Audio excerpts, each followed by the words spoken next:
Hello, I'm Brennan Way. You're listening to Simple as ABD. As the title so clearly suggests, each episode of this show features conversations centered around subjects beginning with a certain letter of the alphabet. No, it's not like QI. In QI, you actually learn stuff. Each week, I'll have a range of words written on a whiteboard as prompts, but the chat could go anywhere. We start aptly enough from birth and babies and go to Berlin with bicycles, taking balloons and baboons, and both bitch a bit about bits and bobs.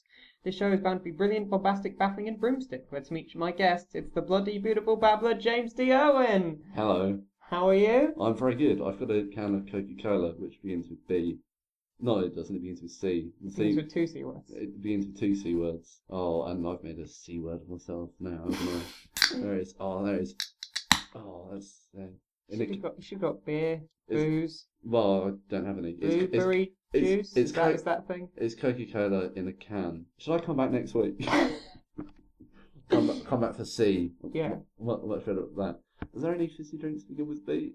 I'm trying to think something. There's Iron Brew, but obviously that begins with I. Bayern Brew. Bayern Brew. It's like Bavarian Iron Brew. Oh, there's nothing, is there really? There's Panda Pop, Dr Pepper. So D, like you're time for for D, I'm good for drinks. D will be the drink episode, which we drink all D drinks. There's that's it really. That's all some Lilt. There's another one. Stop naming drinks. Sprite, Tizer. Budweiser. Well, Budweiser. We have found a B drink. Well, there's beer, but whatever.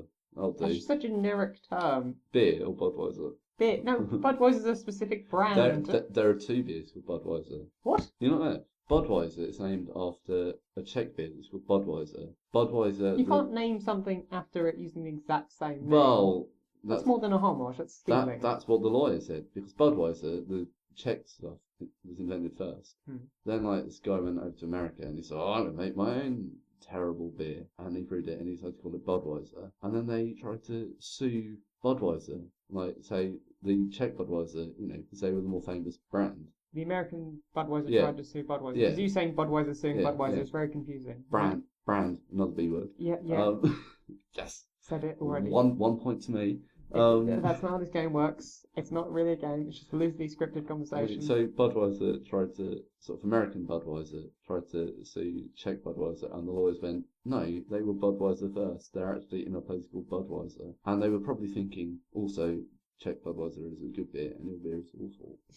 But people like it, so more power to them. Yeah, sure. Okay. Beer is in fact one of the words on the blackboard, so it links to a question. What would you call your own brand of alcoholic beverage? Oh, that's a good question. Thank you. Well, I can't do what Hank does in Breaking Bad. Schraderbrow. Great name. Yeah, because your name's not Schrader. Because he's got, because it's like a German-sounding name. It's like Owen Beer. That'd be awful. You can call it something creative. Call it something creative. I would call it Bloody Good Beer. Well, so you would have to go up to the counter and say, I'd like a bloody good beer. Yeah. A bloody good pint of ale. They might just think you need a recommendation. That would be a good name for a beer, actually. Because a lot of beers... What, recommendation? No, I'm calling it bloody good. Oh, can I have a pint of bloody good beer? Because there are a lot of beers that have wacky names. Because nobody wants to drink ale, so they try and sell it by giving it crazy names. Like what? Like all grumpy old man and all ferret piss. So that's their equivalent of saying low, comfortable, screw against the wall. They want to say something funny. They try and be funny. And can I have a grumpy old man? Oh, that'll get the kids away from their shandies and alcohol pops and their WKDs, drinking ale like real men. It's the only acceptable drink for a man. Ale? That or whiskey. Anything else, just pathetic. That's actually a real word. What, BATHOS? Yeah, BATHOS. What does it mean? I don't know what BATHOS means. Let's get the dictionary out. And we do in fact have a dictionary. I can't remember. In case my list of questions and our minds doesn't... It's the first time I heard the word BATHOS. I thought somebody was just mispronouncing pathos. Yeah. And that made me sad. I think that was a joke. Oh, where is it? In the dictionary. Bullcop. It's not a great dictionary. It's not. It's one of those dictionary thesauruses trying to be too much. It's very confusing. Barely functions as either. It would be great if it had a contents page. An index. Yeah. Because a dictionary is an index of itself. How very meta. Oh, there it is. BATHOS. A change from serious mood to something trivial. How appropriate. Yes! Yes, this show is full of BATHOS. Because we were talking about the very serious business of big companies suing people, which is a very serious issue. And now we've moved on to the lighter issue of making our own beer. Making frivolous discussion of the dictionary. Our own beer. Oh, yeah, I've got a bloody good beer because I can't think of anything better on the spot. No, that's fair enough. These are questions you've not seen before. Yeah, well, I'm not prepared. You can't have been prepared, or you can have been prepared to think of B words. I'm not prepared because I wasn't in the Boy Scouts. Not the B word, B. Yeah, no, I was never in Scouts. I was never in the Scouts. I didn't want to be, although I remember doing a Scout-like activity once. A Scout-like activity? Yeah, it was at school. You once tied your shoes. It was... Yeah, you right. helped your nan across the road. Is that a Boy Scout activity? We went camping at school, but on the grounds of the school. Mm-hmm. And I had a pot noodle, but nobody would let the kettle boil, so I had to. It was awful. It was like lukewarm pot noodle. What's that got to do with Boy Scouts? Well, so we were in a tent, we were camping. It's like, oh, can we survive in the wild? Oh. And as you know, pot noodles. It grows on trees. There are ample supply of them. Yeah.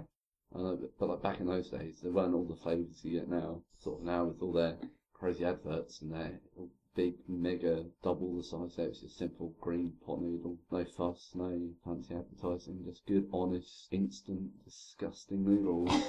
Filled to the line and stir. Yum. I don't think we're going to get sponsored from pot noodle or Budweiser. I wouldn't want to. Coke. I'd happily advertise Coca-Cola. Well, they pay the big bucks. They pay out all the money. My Coca-Cola millions. I'll advertise it for the money, not because I like it. I went to Georgia once where they make Coca-Cola. It was great. Not a bottle of Pepsi to be found. Oh, Coca-Cola flows through their fatty veins. It's a lovely place. So Coca-Cola comes from Georgia? It does. Atlanta, Georgia is where Coca-Cola is made. Originally, it was green and medicinal. What? It's like cigarettes back in the day, isn't it? Where they're like, oh, have a healthy smoke to relieve... Have a Guinness when you're expecting a baby. My mum drank Guinness when she was pregnant with me, and that's why I turned out like this. Yeah, but it was supposed to be a health drink, but then people were like, oh, this is nice. Nice things can't be healthy. And then they started selling it in little cans. Well, they didn't. They sold it in glass bottles, which is the best way to drink Coke. Cans, good. But bottles... Begin with B, so... bottles are better, because they begin with B. More appropriate for the show. You don't have to change your lifestyle according to the letter. I do. What's I talking about? Just started talking about bottles of Coke. Yeah, you really want sponsorship. Yeah, I say Coke. It's delicious. Oh, I'm refreshed and not at all lethargic due to the large amounts of sugar coursing through my veins. No, wait, sugar makes you hyper. Yeah, if you're lethargic, you're doing it wrong. Well, it does eventually. Sugar gives you a massive sugar rush. Yeah, and then you have the... And then the lows, the terrible lows. You get the blues. Yeah, I can't. Yeah, the Coke, nobody knows ingredients. True story. Well, nobody knows things. What do you mean, nobody? Nobody knows. Like the exact ingredients. Surely it's written down somewhere. Well, yeah, but like only 2 people know it. Yeah, like only 2 people know the Colonel Sanders recipe. Yeah, but you know, it's chicken plus magic. Chicken plus magic? KFC, woefully overrated. Okay. Just, that doesn't begin with B or have anything to do with the conversation. But whilst I've got this platform... Yeah, just sound off against all brands. Might as well say it. It has to be said. They sell Pepsi, they don't sell Coke. But when a blind taste test, people prefer Pepsi to Coke. Yeah, that's true. But Coca-Cola advertise better, so... They have the money. Yeah, that's the money. Well, Pepsi, they're not doing too badly, are they? They've got their adverts. They always have footballers in their adverts. Why? Why? Because people like football. Oh, I want to be like Lionel Messi. I'll have a Pepsi. Even though... That sort of rhymes. Even though Lionel Messi probably doesn't drink that much Pepsi, because he's an athlete. Yeah, and not, you know, he's not like on the sidelines. I'll go on in a minute, gaffer. I just need to down my Pepsi Max and optimum performance. Just does it full on in the camera and winks and runs on. They'll be drinking Lucozade or some other alternative health drink. There used to be a sports drink called Powerade, which was disgusting. But I bought it because I was like 13 years old and impressionable, and all my favourite footballers were in like an advert going, oh, I was rubbish at football, but then I discovered Powerade, and now I'm great. So I thought, well, I want some of that magic. Did you become great at the ball game? I did not, no.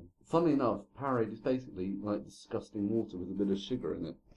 And has no effect in improving athletic ability whatsoever. There's also a Lucozade effort at the moment where it's like those people on treadmill and then everybody falls off, apart from the guy drinking Lucozade, even though it's actually better for you to just drink water than it is to drink. Well, yeah, when you get a sugar rush from Lucozade and burn out.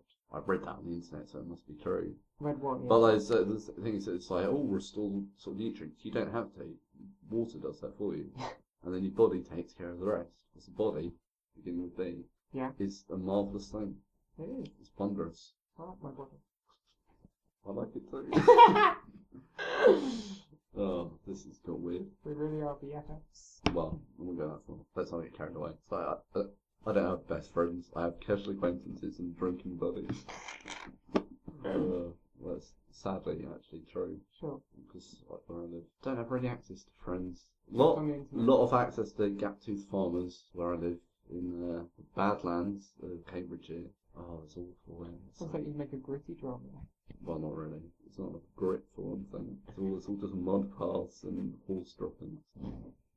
There are a lot of people who nearly James Bond. Yes, please. Adam West was offered the role of James Bond. Yeah. Adam West, that would be incredible. Well, yeah, he was involved in 2 of the 3 big B words of the 60s, Beatles, Bond and Batman, because he was Batman. I think the Batman did a Beatles episode. Yeah. So he could have also been Bond in complete trilogy. Yeah, but he thought Bond should be played by an English person, and so did Clint Eastwood, who was offered the role. That would have been great. Just Clint Eastwood walking around shooting people, not even delivering any witticisms. That's it. There's a great clip of Adam West carried on playing Batman long after the series, until the film came out. He also tried to be in the 1989 film. Oh, which I think was great. He didn't understand why Tim Burton wouldn't have him back, even though it's like 50. It would have been fantastic. It would have worked. Playing Batman? Clint Eastwood was nearly Batman as well, like playing an older Batman, which would be incredible. But Adam West was furious that he wasn't Batman again, even though it's a completely different tone to the 60s series. But until then, he carried on making appearances as Batman. And I saw a clip recently where he's wearing the famous Bat tracksuit. So it's basically Adam West in like a black tracksuit and then the Batman mask. And then I've not seen that episode. No, that's amazing. No, it's not an episode. It's like a sort of TV appearance from 1976. And he's clearly drunk. Okay. He just rambles on and on and on. He's amazing. I love Adam West. Where's Rachel? Where's my shoes? Where am I? Alfred! It's a really weird episode of Batman. Where it's really meta. Like, he's like, Robin, do you ever feel like somebody's writing these episodes for us? No. It's really bizarre. And I think they're stuck in a giant cake on top of a building. It's so strange. It's great. It seems to have leaned, but is it because I'm leaning further away? Yes. Oh, I'll lean further back because this is now, it's like you're pursuing me with the dictaphone.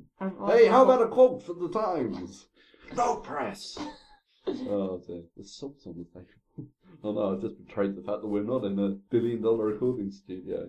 No, we're in my dining room with a dictaphone and a laptop. Ooh, fine, sea salt, somebody's living it up. Have some of that, and then I'm thirsty for some Coke. Thirsty for some Coke.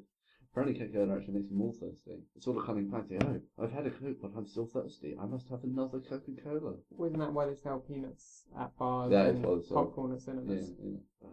Wily bastards. Popcorn's too expensive for what it is. That's right, it's really cheap, right? It's little kernels of corn, pop it in a machine for like 20 seconds, say, blow up, really lightweight, and it's like, oh yeah, that'll be £9.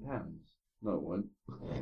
I'll just, you can't haggle. That's not what you do in these places. I just have a bag of minstrels like I always do at the cinema.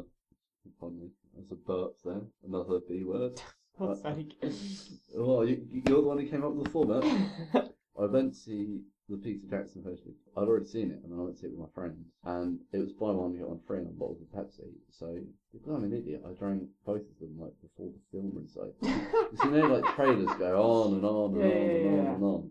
So I drank both of them, and then I sat there, just really desperate for the toilet. Because it's like 2.5 hours, most Peter Jackson films are. Yeah, it's really, really long, and I was just waiting for fucking monkey to die. He's not a monkey. He's a human, but he's not. He's a beast. It was Beauty killed the beast.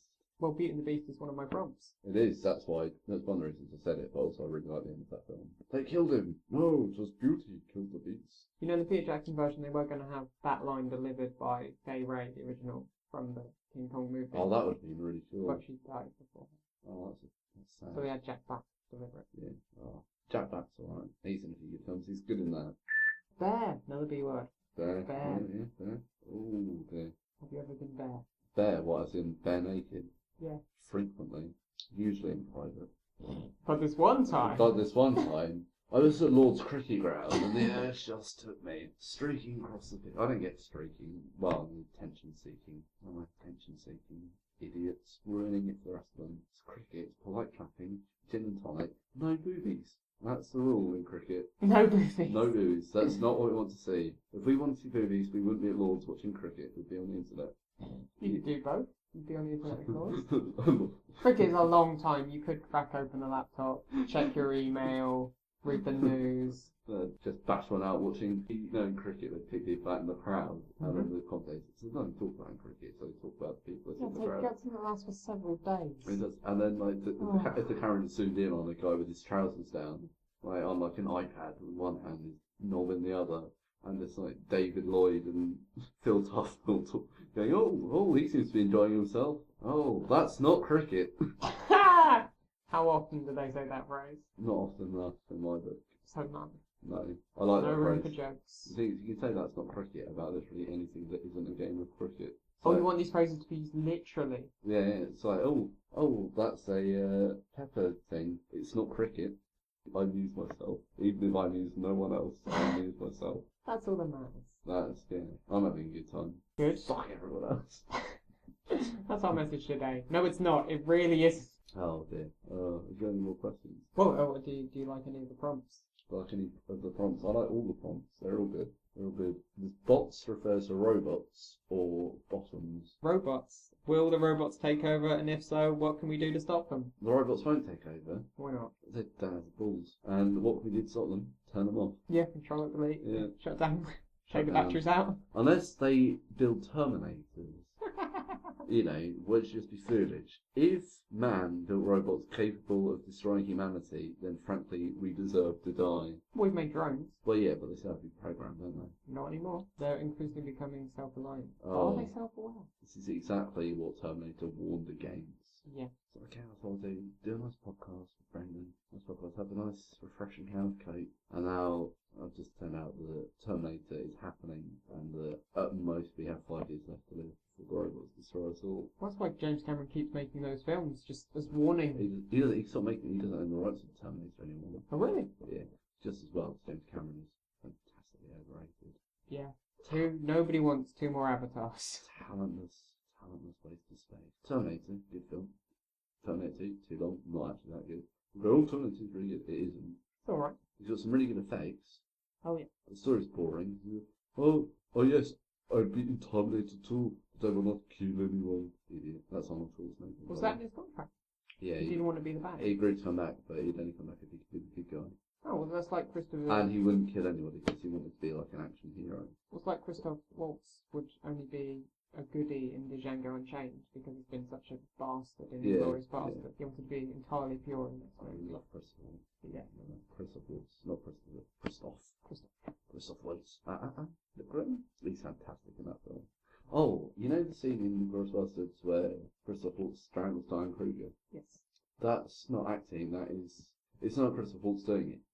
That's not acting. He killed her! It's Quentin Tarantino doing it, and he's actually strangling Diane Kruger. That is true fact. And that's why you've never seen her ever again. Hopefully she was cool with it. So, oh yeah, I'm going to strangle you now. Any problems with that? No. Yeah? You start not okay? Diane Kruger is German, that's why she's talking like that. Got ya. Good, okay. Yeah, fine. You must strangle some fish? You mean what? I don't know. They said throw away the fish. No, sauve's the fish. I have no idea what you're trying to say. B stands for bad sense. Talking absolute nonsense. Since we were born. Balderdash. That's what this is now. Balderdash. Nonsense. That's not B. Why is butter one of the prompts? That relates to... Oh, though he's got a butter question. It could be slippery. Oh. Can you believe it's not butter? Frankly, yes. So the really good literary Martin joke about I can't believe it's not butter. So I like to someone those sort of toast, but I can't believe it's not butter because I like to wake up feeling incredulous. That's brilliant. My favourite butter related thing, I was telling you about this before we started recording. In the 18th century, BUTTERBOX was a derogatory time Britain was at war with Holland, with the Dutch, and apparently the Dutch got famous for the amount of butter they consume. Yeah, that's the one thing I know about Dutch. Yeah, you know, the Dutch always stuffing their faces with butter. Oh, I went to Amsterdam, I couldn't move for all the butter that there was there. All the butter boxes. The butter boxes. The butter boxes with their boxes of butter. Well, they do have boxes in Amsterdam, and probably other parts of London. They have like hot vending machines. It's awesome. Hey, what? They have hot vending machines. Like, Vending what? more like burgers or hot food. So like you go in, put like some coins in the machine, open the burger. door, and it's like a delicious handcrafted burger waiting for you. Real gourmet stuff. They have to refill those with like from bands. Yeah. Well, no, it's like a fast food place, but there was like vending machines outside. Oh, right. It's really cool. It's actually quite a nice burger as well. I'd had one, so I thought, right, I saw it, and I thought, well, I can't leave without trying a burger from a vending machine. And then when I come back, and you go, oh, well, you've been to Amsterdam, do you get pie and put your willy and hookers? And I go, no, but I did have a burger from a hot vending machine. Not for euphemism. Genuinely had a burger. Butterbox sounds like a euphemism. Oh, good God. Alright, what else is there on the board? We have butter, box. We discussed BFFs, and with that, the friend of mine will never. We'll never be BFFs because You don't have one. I refuse to use that phrase. I have friends, You drinking pals, buddies, acquaintances, chums. I'm BFFs, but I don't spend enough time with anyone now to be BFF. I am BFFs with myself. Well, you've got to like yourself before you can like others. I'm the only company I need. What have you got? The Battle of Waterloo. Yep. Do you think the many people who died in this conflict are pleased to know they are mortalised in an ABBA song? It was worth it. It was worth it. It's like inappropriate. The lyrics of that inappropriately compare breaking up with somebody to, the death that occurred at Waterloo, like the decisive battle where I believe Napoleon was captured, but not killed. Captured but not killed. He was only put into exile. Hooray! And then he tried to get out of it, but we had the last laugh because he eventually died, and all his efforts were for nothing. That was white. Breaking Bad, double B. That's We don't know whether it's all for nothing yet. We haven't No, seen the finale. When this goes out, the finale will have gone. Oh, be saying everybody will know. And they go, oh, pity those poor fools who don't know. Who didn't know a day ago. Who didn't know that it turned out that Walt Jr. is actually a robot. I came up with a theory the other day that Walt Jr. is the physical manifestation of Walt's own perception of himself. Right. It doesn't really work as a theory because there are massive gaps in it. But I'm going to tell it anyway. At the start, Walt Jr. is on crutches, like he's all crippled. Yeah. Because Walt sees himself as, crippled. Well, Walt is pretty pathetic at the beginning. He's Yeah. got that horrible moustache, a terrible job, the unhappy family. Exactly. Walt Jr. is like as pathetic as he feels. And like they don't really get on. Like he doesn't really understand himself. That's why Walt. Teenager, of course he doesn't But also understand. they're both called Walt. No, because they're like because he doesn't understand his son because his son's crippled, and like his son's like thinks his dad's a bit of a pussy. That scene, that's a great scene. I didn't like Walt Jr.'s story, but he gets better. And then the more Walt becomes Heisenberg, the more Walt Jr. and he get on, and like to the point there's a fascinating scene where they both buy cars because it's at that point he's enjoying being Heisenberg, so his physical manifestation of himself is also enjoying it and getting on with him. He likes himself, and they're driving around in their nice cars. But now Walt Jr. has realised what he's done. Walt has realised the consequences of his own actions. So now Walt Jr. is just angry and full of rage, mirroring Walt's own anger and rage, both at himself and with everybody around him. That's my zany theory, which is...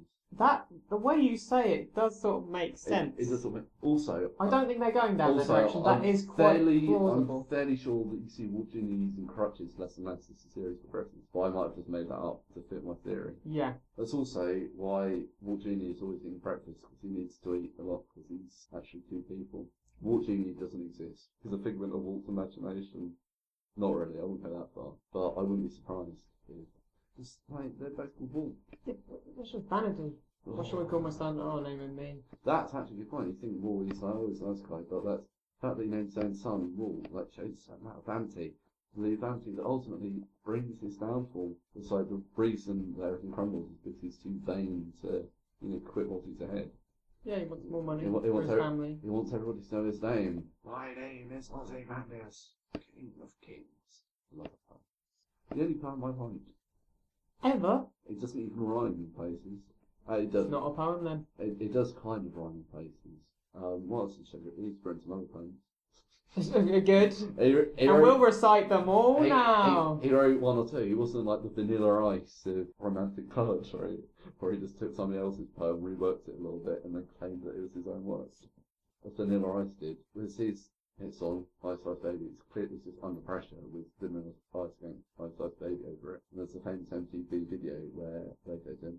So, oh, didn't you just steal that from Queen? And he goes, no, it's a different song entirely. And that completely denies that and it's obviously is. It's quite funny. But that's none of that begins with B or has anything to do with anything. Yeah. What a format. Well, that's why it's called ABD, because we can leap from subject to subject. Alright, Seemingly no link. Now I understand. I'm going to have another sip of my Coke. It's getting a bit warm now. That's the problem with Coke. If you don't drink it quickly enough, it gets a bit warm. And it's not nice. It's still delightful though. Drink Coke. Drink Coke. Choose life, drink Coke. What? I don't know. I'm trying to come up with slogans. Choose life? Yeah. It's to give you life? Would you die if you don't pick Coke? That's a threat. Are you threatening me? It's just a slogan. Choose life. Choose Coke or else. Drink Coke or die! That's not you carried on. We can sell that. Resistance is futile. You will be assimilated. Unless you drink Coke. It's like Nazis and Cybermen there. Or Cybermen. Well, the Daleks are Nazis. Yeah, indeed they are. Cybermen are communists. Are they? Yeah, because they don't want everyone to be the same. Oh, fair enough. Well, isn't that just equality? Communism. That's a good C word for next week. Yeah, I'm sure there's a comic gold mine in communism. Well, there is. Bolshevik. That's a communist-related word. Yeah, so we can talk about them right now. What do you have about Bolshevism? Not really, to be honest. I'm glad you mentioned it then. Good. That'll be that. Kids, look up Bolshevism. It's really interesting. It predates communism, I believe. It's like, that's where communism comes from, the Bolsheviks. They were like, oh, we don't have this nonsense. Let's start a Cold War with America that will just last forever. But it will end in the 1980s, ruining action films forever. Like, all the best action films are all about communism. And now they're all about terrorism, which isn't anywhere near as entertaining. So you don't have any comedy Russians going, oh no, there's my AK-47 that has been stolen. And then, yeah, so there we go. There's that. Continuing the bad accents theme. This was good accents. They're from Russia. This is James Scott. My name is Dimitri.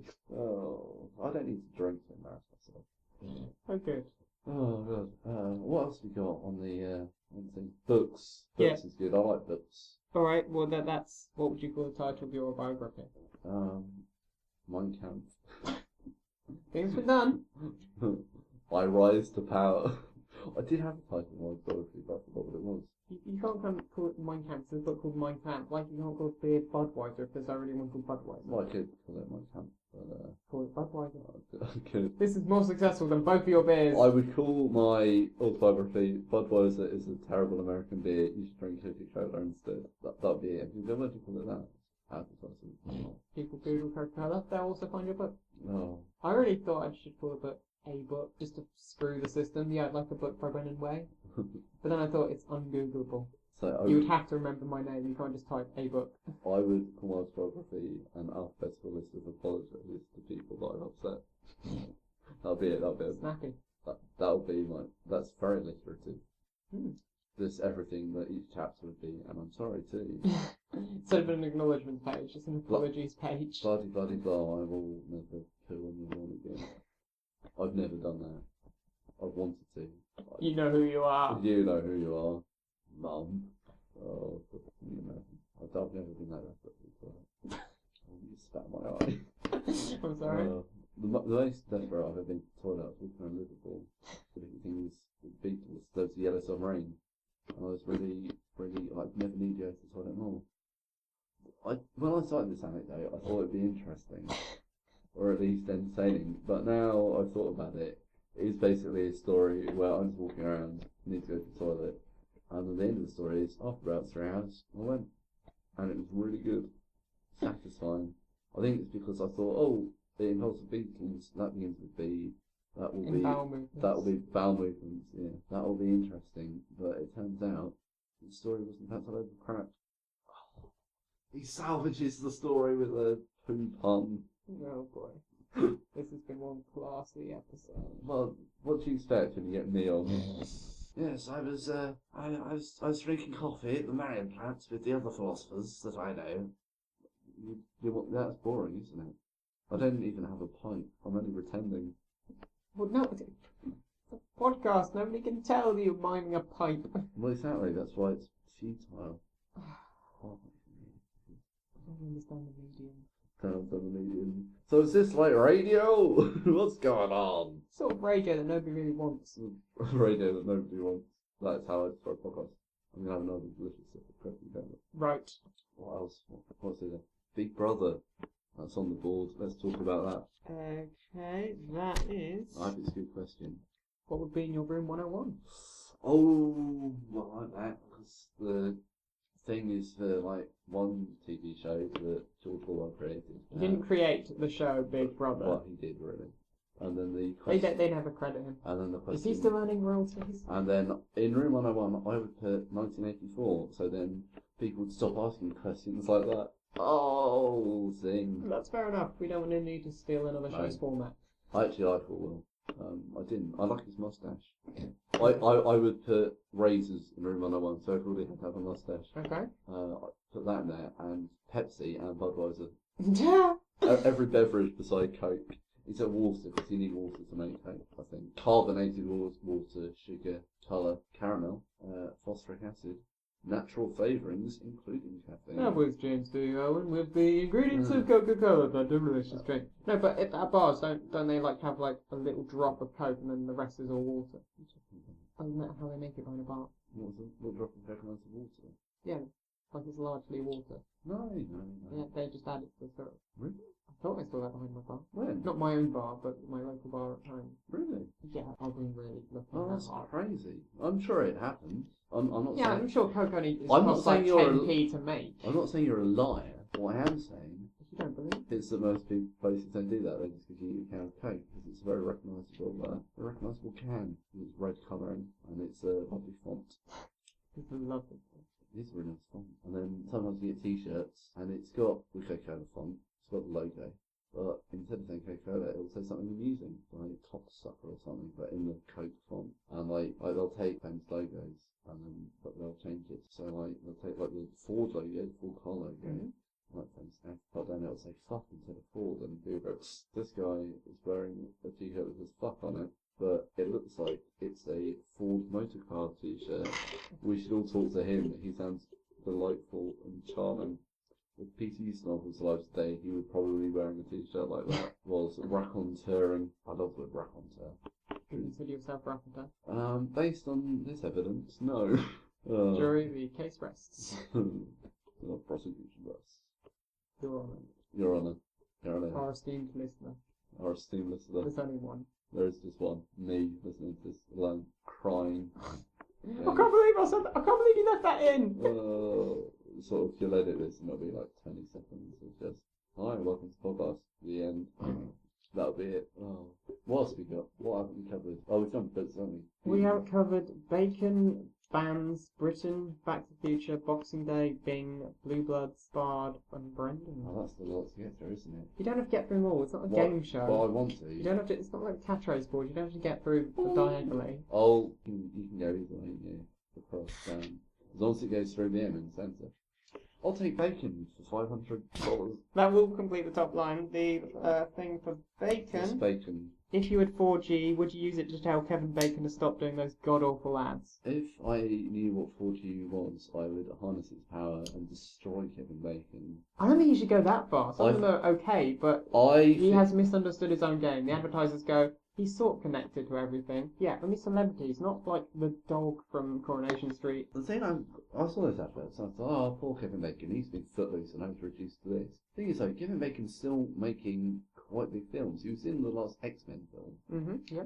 That's a proper one. Like, he's like one of the main characters. But he's still referencing British reality shows that he definitely hasn't seen. Yeah. But if he's a consummate professional, he can still, yeah, because he is the greatest actor of his generation. But I don't like Kevin Bacon. I'm sure he's a lovely guy in real life.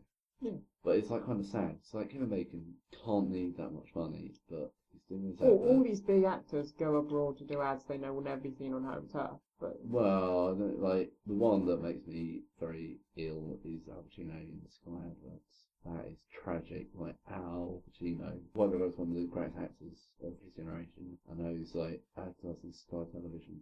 And being in Jack and Jill by Adam Sandler. And being Jack and Jill, and it's so sad. Like he was in The Godfather and The Godfather Part 2, and maybe the third one as well. I haven't seen it, so I couldn't say, but I think he is. Mm.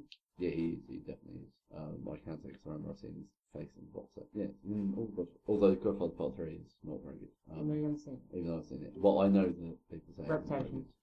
Reputation. It's got a bad reputation. That's from like 1990 something where.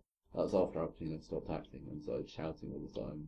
And basically, just being filmed going, "Where's my coffee? I'm Al Pacino." That's my Al Pacino impression. Very good. It's if you saw his films, you'd know that was uncanny. Yeah. And like he appears in films where he just shouts and waves his arms about. And like he hasn't made a good film in a good long while. Neither is Robert De Niro, really. Also in the Godfather films. Also in the Godfather films, but only Godfather Part 2.